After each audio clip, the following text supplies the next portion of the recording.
Today, you feel like you're already doing too much. Tomorrow, you'll have to do even more.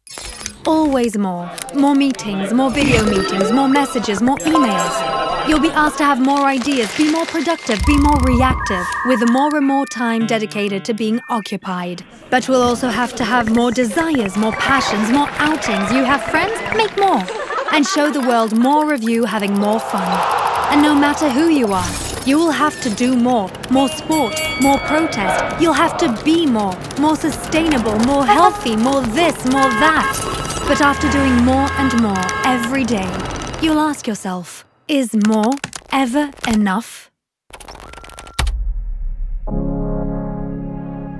In this urban life frenzy, getting out of the city will not be a getaway, but a need to take a deep breath. At Citroën, we believe comfort can transform the road into a voyage.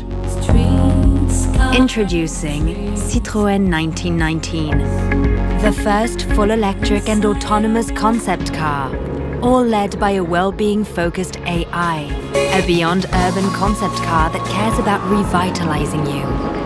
Citroën 1919 Concept, when comfort transforms the road into a voyage.